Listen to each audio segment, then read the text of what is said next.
ये आकाशवाणी रायपुर है। छत्तीसगढ़ी समाचार बुलेटिन के संग मीनल तिवारी के जय जोहार। छत्तीसगढ़ राज्य के 20वां स्थापना दिवस में राजधानी रायपुर के साइंस कॉलेज मैदान में 3 दिवसीय राज्योत्सव के शुरुआत हो गए है। मुख्यमंत्री भूपेश बघेल ह काली राज्योत्सव के शुभारंभ करीन। ये मौका में मुख्यमंत्री ह प्रदेशवासी मन ला छत्तीसगढ़ राज्य स्थापना दिवस के बधाई और शुभकामना दीन। उद्घाटन समारोह में बोलत मुख्यमंत्री ह कहिन कि राज्य सरकार के नीति ले प्रदेश में उत्साह हवय। राज्य सरकार के लक्ष्य अइसन विकास के हवय जेमा गांव, गरीब, किसान, अनुसूचित जाति, जनजाति और पिछड़ा तबका के लोगन ला फायदा मिलय। ओमन कहिन कि देश भर में छत्तीसगढ़ के आर्थिक मॉडल के चर्चा हवय। राज्योत्सव में आज दूसर दिन के समारोह में मुख्य अतिथि राज्यपाल अनुसुईया उइके होही। अब ले थोरिक बेर में राज्यपाल आने क्षेत्र में बने काम करइया 6 जिन नागरिक और संस्था ला राज्य अलंकरण ले सम्मानित करही। ये मौका में स्थानीय कलाकार छत्तीसगढ़ के संस्कृति और कला के रंग बिखेरही। राज्योत्सव के आखिरी दिन काली 3 नवंबर के समापन समारोह में 9 जिन नागरिक और संस्था ला राज्य अलंकरण दे जाही। एमा रायपुर के रामजी लाल अग्रवाल ला महाराजा अग्रसेन सम्मान, माना कैंप रायपुर के सुदीप दास ला बिलासाबाई केवटीन सम्मान, खैरागढ़ के प्रोफेसर कामता प्रसाद त्रिपाठी पीयूष ला संस्कृत भाषा सम्मान और नई दिल्ली के रविश कुमार ला पंडित माधवराव सप्रे राष्ट्रीय रचनात्मक सम्मान दे जाही।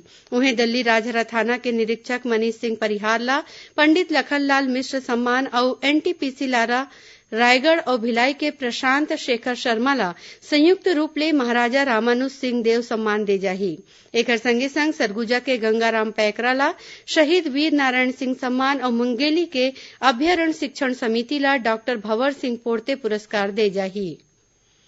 छत्तीसगढ़ राज्य के नवा औद्योगिक नीति लागू हो गए है। मुख्यमंत्री भूपेश बघेल काली छत्तीसगढ़ राज्य के 20वां स्थापना दिवस में आयोजित राज्योत्सव के उद्घाटन समारोह में औद्योगिक नीति ला प्रदेश की जनता बर समर्पित करीन। ये नीति बछर 2024 तक लागू रही। नवा नीति में आवंटित भूइयां के दर में 30% और लीज में किराया के दर में 1% के कमी करे जाही। संगे संग औद्योगिक भूइयां ला फ्री होल्ड, सब लीज और आने नियम ला घलो सरल बनाए जाही।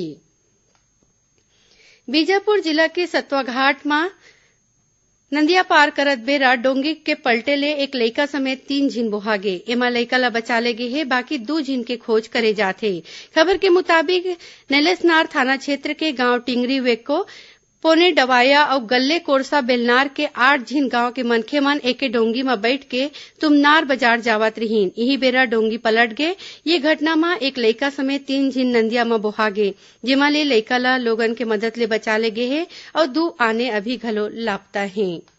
दंतेवाड़ा जिला में 3 लाख रुपया के एक इनामी माओवादी है पुलिस अधीक्षक अभिषेक पल्लव के आगू आत्मसमर्पण करे है।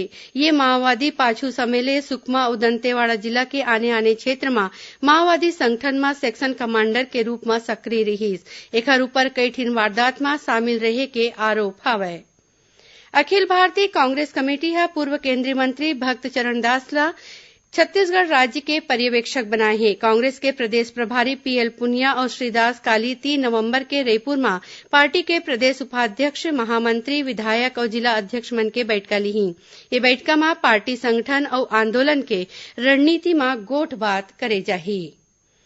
सुनैया मन ला बता दन कि आकाशवाणी समाचार डहर काली बिहिनिया 9:05 में जिले की चिट्ठी कार्यक्रम में दुर्ग जिला के कामकाज के संबंध में जानकारी दे जाही। जिला प्रदेश के जम्मू आकाशवाणी केंद्र एक संग्रह रिले करही। सूर्य उपासना के छठ पर्व उत्साह के संग मनाए जाथे। आज पर्व के तीसर दिन उपास करैया मायलोगिन मन बुढ़त सूरज ला अरघ दे के छठी मैया और सूरज देव के पूजा पाठ करीन। ये पर्व ला लेके रायपुर के महादेव घाट समेत आने जगह के तरिया के घाट में सुघ्घर तैयारी करे गए है।